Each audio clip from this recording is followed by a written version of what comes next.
बसंतपुर गांव के पास बने जंगल में दो राक्षस रहा करते थे। उन्हें जब भी भूख लगती वह गांव वालों का शिकार करते थे और उन्हें पकड़कर मार पीट कर उन्हें अपना भोजन बना लेते थे, जिसके कारण गांव के लकड़हारे उनसे बहुत डरा करते थे और जंगल में से लकड़ियां काटने भी नहीं जाया करते थे। एक बार उन्होंने अनजाने में इंसानी वेश में नागराज कुमार को पकड़ लिया और उनका जादुई दीपक उनसे छीन लिया।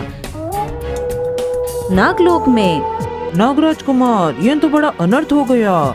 नागलोक के जादुई दीपक के कारण ही तो यहाँ पर उजाला रहा करता था। अगर दीपक ही नहीं मिला तो हमें अंधेरे में रहना होगा। सैनिकों, पिताजी को इसकी खबर नहीं होनी चाहिए। मैं उन राक्षसों को ढूंढकर दीपक जरूर ले आऊंगा। लेकिन नागलोक में अंधेरा हो जाने के कारण नागराज कुमार का सिर एक बड़े पत्थर से टकरा जाता है और वह बेहोश होकर नीचे गिर जाते हैं। दूसरी तरफ गरीब लकड़हारा मोहनलाल के घर में खाने को भी कुछ नहीं था। वह सोचने लगता है, भगवान कसम, मरना तो निश्चित ही है। या तो भूख से मरो या जंगल जाकर मरो। जंगल जाकर मरूंगा तो कम से कम मन में यह तो रहेगा कि हमने अपने परिवार के लिए मेहनत की, वरना मरने के बाद तो खुद को ही माफ नहीं कर पाऊंगा। मोहनलाल ने जंगल जाकर लकड़ी काटने का निश्चय किया। उसकी पत्नी कमला ने उसे घर में रखी 2 रोटी और चटनी एक पोटली में बांध कर दे दी। एक हाथ में कुल्हाड़ी और एक हाथ में खाने पीने की पोटली लेकर मोहनलाल पेड़ काटने जंगल की ओर चल पड़ा। जब वह जंगल पहुंचा तब उसे दूर दूर तक कोई नहीं दिखाई दिया। वह मन ही मन सोचने लगा, हे भगवान, कितने बड़े बड़े पेड़ लगे हैं और दूर दूर तक पंछी भी नहीं दिखाई देता है। इन राक्षसों के डर से चिड़िया ने भी जंगल में आना छोड़ दिया। आगे जाऊं या यहीं से लौट जाऊं? इन राक्षसों के कारण तो मुझे बहुत भय लग रहा है। बेचारे मोहनलाल के सामने बार बार उसके परिवार का भूखा चेहरा आ जाता। हिम्मत करके वह आगे बढ़ा। उसके सामने एक पेड़ गिरा हुआ दिखाई पड़ा। इतना चलने के बाद अब मुझे थोड़ी भूख लगी है। कमला ने जो रोटी दी वह खा लेता हूँ। कहीं ऐसा न हो जाए भूखे ही मर जाऊं। फिर आगे बढ़ेंगे और पेड़ काटेंगे। देखते हैं भगवान ने आज हमारी किस्मत में क्या लिखा है। मोहनलाल ने अपनी पोटली खोली। पोटली खोलते ही रोटी, चटनी और प्याज की महक चारों तरफ फैलने लगी। कुछ ही दूरी पर दोनों राक्षस पेड़ पर बैठे हुए थे। काफी दिनों से कुछ न खाने के कारण उन्हें बहुत भूख लगी थी। भैया, गलती से हमने नागलोक का दीपक छीन लिया और नागों के डर से यहाँ छिपकर बैठे हैं। लेकिन इस सुगंध ने तो मेरी भूख को और भी बढ़ा दिया। अरे छोटे, लगता है कोई मानव खाना खा रहा है। मुझे तो मानव के मांस की सुगंध भी आ रही है। चलो चलते हैं और देखकर आते हैं कि किसकी इतनी हिम्मत हो गई जो हमारा खाना बनने आया है। वे दोनों मोहनलाल के पास जाकर, वहाँ देखो भैया, वह मानव जाति का जानवर पेड़ के नीचे बैठकर कुछ खा रहा है। कौन हो तुम? तुम्हें डर नहीं लगता क्या? यहाँ पर बैठकर क्या खा रहे हो? आज तो गया मोहनलाल। अजी, आपने भी यह क्या पूछ लिया? मैं गरीब क्या खाऊंगा? सूखी रोटी और चटनी, यही हमारी किस्मत है। राक्षसों ने मानव गोश्त के सिवा कभी कुछ नहीं खाया था। ये नई चीज देखकर उनके मुंह में पानी आ गया। उन्होंने मोहनलाल से कहा, मोहनलाल भाई, क्या तुम अपनी रोटी हमें दोगे? आपको ये खाना दूं? भगवान झूठ ना बुलाए, हाथी जैसा शरीर है आपका। भला इन 2 छोटी छोटी रोटियों से आपका क्या होगा? अरे भैया, अगर यह रोटी तुम हमें दे दोगे, हम तुम्हारी जान बख्श देंगे और तुम आराम से लकड़ी काट कर अपने गांव वापस चले जाना। हे भगवान, क्या मुंह दिखाऊंगा गांव जाकर मैं? वैसे भी मेरे घर में तो अभी बिल्कुल अंधेरा है और भूखे मर जाएंगे सब लोग। अगर इन्होंने मुझे मार दिया तो मेरे घर पर कोई दिया जलाने वाला भी नहीं होगा। अरे वाह, क्यों ना नागलोक का दीपक हम इस मानव को दे दें।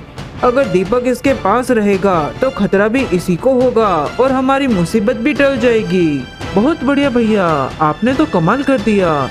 चलो दीपक इसी को दे देते हैं और इसके बदले में इसका खाना ले लेते हैं। इस मूर्ख को क्या पता कि वह अपनी मौत अपने साथ लेके जा रहा है। तुम्हारे घर में कभी अंधेरा नहीं होगा। मैं तुम्हें जादू का दीपक दूंगा। यह तुम्हारे घर में कभी अंधेरा नहीं होने देगा। मोहनलाल ने मन ही मन में सोचा, इन्हें मना करने का मतलब है मौत। भगवान कसम, अपनी कटी हुई लकड़ियाँ और जादुई दीपक लेकर घर चलता हूँ। इसी में मेरी खैर है। वे दोनों राक्षस जादुई दीपक मोहनलाल को दे देते हैं। दीपक और लकड़ियाँ उठाकर वह घर पहुंचा। क्यों जी, आ गए तुम? भगवान का लाख लाख शुक्र है। सुनो जी, बड़ी भूख लगी है। अरे भाग्यवान, भगवान झूठ नहीं बुलाए। लकड़ियाँ तो मिल गई, लेकिन वहाँ तो सुबह बिकेंगी। अभी तो तुम ये दीपक ले जाओ और इसी से अपना कलेजा ठंडा कर लो, और हो सके तो मुझे कुछ खिला दो। सुबह से कुछ भी नहीं खाया है मैंने। अरे दैया, तुम्हें 2 रोटी और चटनी दी तो थी ना। सारी खाकर भी कह रहे हो कुछ नहीं खाया, और मैं यहाँ भूखी तुम्हारी राह देख रही हूँ और तुम खाना मांग रहे हो। अरे बावली, तुझे क्या बताऊँ मेरे साथ आज क्या हुआ। तुमको विश्वास नहीं होगा। अभी तो जाओ अपने अंधेरे घर में कम से कम दीपक तो जला दो। कमला ने दीपक लिया और दीपक को घर में जला दिया। दीपक जलाते ही पूरे घर में उजाला फैल गया। ऐसा लग रहा था मानो जैसे घर में सूरज निकल आया हो। यहाँ तक कि खिड़की के बाहर से निकलने वाले उजाले से गांव भी रोशनी में नहा रहा था। तब एक गांव वाला मोहनलाल के घर के बाहर से, अरे भाई मोहनलाल, तेरे घर से इतनी रोशनी कहाँ से निकल रही है? ऐसा लग रहा है जैसे पूरे गांव में सुबह हो गई हो। अरे भाग्यवान, जल्दी से खिड़कियां बंद करो। मैं किसी को कुछ नहीं बता सकता हूँ। मैं बाहर जाकर मुखिया जी से बात करके आता हूँ। मोहनलाल बाहर जाता है और राक्षसों के डर से किसी से कुछ भी नहीं कहता है। भगवान झूठ ना बुलाए मुखिया जी, ऐसी तो कोई बात नहीं है। हम गरीबों के यहाँ भला बहुत दिनों के बाद दिया जला है ना, इसलिए आपको लग रहा है। मेरे घर में तो रोशनी है, वरना मुझ गरीब के यहाँ दिया जलता ही कहाँ है। मोहनलाल रोज शाम को अपने घर में अपना दिया जला लेता। धीरे धीरे जिस घर में दावत होती या रोशनी की जरूरत होती, लोग मोहनलाल का दिया ले जाते और उसके बदले में उसे पैसे दे देते। पैसे मिलने से मोहनलाल और उसकी पत्नी कमला का पेट भी भरने लगा। अरे भगवान की जय हो। भगवान की कृपा से आज हमारे पास थोड़े पैसे हैं। मैं तो समझती थी कि तुम बहुत ही भोले हो, लेकिन तुम्हारे इस दीपक ने तो हमारे घर में रोशनी कर दी और हमारे पेट भी भर दिया। भगवान झूठ ना बुलाए, पर तुम कहा तो ठीक रही हो भाग्यवान। एक दिन शाम को जब मोहनलाल ने दीपक जलाया तो आकाश में परियां उड़ रही थी। उनकी नजर धरती पर गई। उन्हें लगा धरती पर जैसे कोई तारा उतर आया हो। अरे लाली, सोनी, सतरंगी, जरा धरती की तरफ देखो। आसमान का तारा जमीन पर कैसे चमक रहा है। आज इसका राज पता करना होगा। सभी परियां धरती पर पहुंची और यह देखकर हैरान रह गई कि यह दीपक तो नागलोक का दीपक है। हे भगवान, अगर नागलोक के नागों को पता चल गया कि यह दीपक यहाँ है तो इस मानव की तो खैर नहीं। मुझे लगता है कि हमें जल्दी से जल्दी उन्हें बता देना चाहिए। परियां जोर जोर से मोहनलाल का दरवाजा खटखटाती हैं। आप लोग कौन हैं? हम तो बहुत गरीब हैं। आप हमसे क्या चाहती हैं? हम परियां हैं और हम तुम्हें यहाँ सावधान करने आई हैं। तुम्हें यह दीपक कहाँ से मिला? यह पृथ्वी लोक का दीपक नहीं है, यह नागलोक का दीपक है। जल्दी से जल्दी इस दीपक को जहाँ से लाए हो वहीं पर जाकर इसे रख दो, नहीं तो तुम्हारे ऊपर बहुत बड़ा संकट आ जाएगा। अरे ऐसे कैसे ये दीपक वापस दे दे। इस दीपक की वजह से ही तो मेरे घर में खाना बनता है। मैं इसे किसी को नहीं दूंगी। भगवान झूठ ना बुलाए, पर आप ये क्या कह रही हो परी रानी? यह दीपक तो मुझे जंगल में राक्षसों ने दिया है। यह तो मेरा उपहार है, ये मैं किसी को नहीं दूंगा। तुम बड़े भोले हो मानो। राक्षसों ने नागराज को बंदी बनाकर इस दीपक को चुरा लिया था। ये दीपक नागलोक का सूरज है। इस समय पूरे नागलोक में अंधेरा है और सभी नाग इस दीपक को ढूंढ रहे हैं। अगर उन्हें पता चल गया कि यह दीपक तुमने चुराया है तो यह सब तुम्हारे ऊपर आक्रमण कर देंगे और ये गांव पूरा खत्म हो जाएगा। यह आप क्या कह रही हो? अगर ऐसा हो गया तो क्या होगा? आप ही बताइए परी रानी, मैं उन्हें दीपक कैसे वापस करूं? मेरे अंदर तो न ताकत है न हिम्मत, और मेरे पास तो कोई जादुई शक्तियाँ भी नहीं है। तुम चुपचाप दीपक ले जाकर गांव के बाहर बनी सांपों की बांबी के पास रख दो, वह इसे खुद ही ले लेंगे। लेकिन अब इस दीपक में तुम्हारी गंध आ गई है, वह तुम्हें छोड़ेंगे नहीं, वह तुम्हें सजा जरूर देंगे। अरे ये आप क्या कह रही हो परी रानी? मुझे बचाने का कोई तो उपाय बता दीजिए। पर यह जादुई मोती मोहनलाल को देती हैं। यह लो जादुई मोती, इसे मुंह में रखकर तुम गायब हो जाओगे। तुम अपनी बात नागराज को कैसे समझाओगे ये मैं नहीं जानती, पर मैं तुम्हारी इससे ज्यादा मदद नहीं कर सकती। तुम्हें खुद ही अपनी बुद्धि से काम लेना होगा। अरे ये क्या हो गया, घोर कलयुग है। मैं तो राक्षसों को खाना देकर आया और उन्होंने मुझे मृत्यु को बुलाने वाला दीपक दे दिया। सुनिए जी, घबराइए नहीं, हमें हिम्मत से रहना पड़ेगा। आपको पता है ना, नाग पंचमी आने वाली है। चलिए हम गांव का सारा दूध खरीद लेते हैं। अगले दिन मोहनलाल और कमला उस जादुई दीपक को गांव के बाहर नाग के बिल के पास रख देते हैं और वापस आकर गांव का सारा दूध खरीदकर घर के अंदर छुप गए।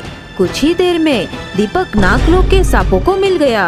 हमारे दीपक को जरूर किसी मनुष्य ने छुआ है। उसके अंदर से मनुष्य की गंध आ रही है। जिसने भी हमारे दीपक को चुराकर नागलोक में अंधेरा करने की कोशिश की है, उसे हम कभी छोड़ेंगे नहीं।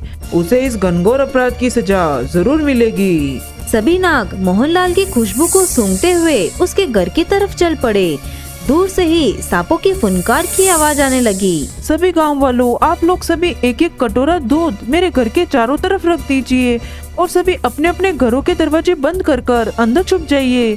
जब तक मैं नहीं कहूँ कोई बाहर नहीं आएगा। गांव में एक बड़ा भयानक संकट आ गया है, लेकिन मैं आप सभी को इस संकट से बचा लूंगा। सभी गांव वाले मोहनलाल के घर के चारों तरफ दूध ही दूध रख देते हैं। कमला पूजा की सामग्री को लेकर बाहर बैठ जाती हैं। जैसे ही सांप घर की तरफ आते हैं, वह कुमकुम, रोली, चंदन से उनका तिलक करके उनको दूध का प्रसाद देती हैं। हम जानते हैं तुम हमारे अपराधी की पत्नी हो और उसे बचाना चाहती हो। देखो बेटी, हम तुम्हें कुछ भी नहीं करेंगे। तुम बस हमारे अपराधी को हमारे हवाले कर दो। कमला ये सुनते ही अपने घर के अंदर जाकर दरवाजा अंदर से बंद कर देती हैं। इंसानों की पत्नियां इतनी आसानी से अपने पति को हमारे हवाले नहीं कर सकती। सैनिकों, आप सभी अपने फन से इस दरवाजे को तोड़ दीजिए। नागराज के हुक्म से सभी नाग अपने फनों को मोहनलाल के दरवाजे पर मारते हैं और उनके जहर से मोहनलाल का दरवाजा नीला पड़ जाता है। तभी मोहनलाल मुंह में परियों का दिया हुआ जादुई मोती रखकर अदृश्य हो जाता है और बाहर निकलता है। नागराज आपकी जय हो। आप अपनी पूरी सेना के साथ हमारे घर आए। मैं तो धन्य हो गया कि मुझ जैसे साधारण इंसान को आपके दर्शन हुए। मानव, तुमने तो हमारे नागलोक के दीपक को छूकर बहुत बड़ा अपराध किया है। तुम्हें इसका दंड जरूर मिलेगा।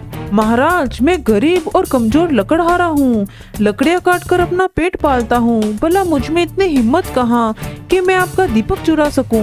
मैं तो लकड़ियाँ काटने जंगल गया था, तभी 2 राक्षसों के पास मैंने यहाँ दीपक रखा हुआ देखा। अगर यह सच है तो भला तुम इतने कमजोर इंसान राक्षसों से दीपक कैसे ले सकते हो? महाराज, मुझे जैसे ही पता चला यह दीपक नागलोक का है, मैंने अपने प्राणों की बाजी लगा दी और ये दीपक लेकर घर आ गया, क्योंकि मुझे पता था कि आप दीपक को ढूंढते हुए जरूर आएंगे और मुझे दर्शन देंगे। मैं तो आपका बहुत बड़ा भक्त हूँ। यह सच कह रहा है महाराज, 2 राक्षसों से ही इसने दीपक छीना था। अगर तुम इतने ही सच्चे हो तो हमारे सामने आकर बात क्यों नहीं करते? मोहनलाल ने अपने मुंह से परी का दिया हुआ जादुई मोती बाहर निकाल दिया और नागराज के सामने आ गया। महाराज, पहले आप ये दूध ग्रहण कीजिए। मैं आपके सामने ही हूँ। परियां भी मेरी सच्चाई को जानती थी, इसलिए उन्होंने मुझे ये जादुई मोती दिया ताकि मैं आपके सामने आने का साहस जुटा सकूं। तुम तो सचमुच बड़े निर्मल दिखाई देते हो। फिर भी तुमने उन राक्षसों से युद्ध करके हमारा दीपक वापस लेकर आए। हम तुमसे बहुत खुश हैं। आज के बाद हमारे गांव के नाग इस गांव की रक्षा उन राक्षसों से करेंगे। गांव के लोग मोहनलाल के पास जाकर, मोहनलाल, तुमने अपनी चतुराई से गांव की रक्षा की है। आज से तो नागलोक भी हमारा दोस्त बन गया है, इसलिए हम मोहनलाल को इस गांव का मुखिया बनाते हैं। इस तरह मोहनलाल ने अपनी बुद्धि का इस्तेमाल किया और साथ ही गांव की रक्षा भी की। इसके अतिरिक्त नागराज से हीरे, मोती, जवाहरात का उपहार भी प्राप्त किया और गांव का मुखिया भी बन गया।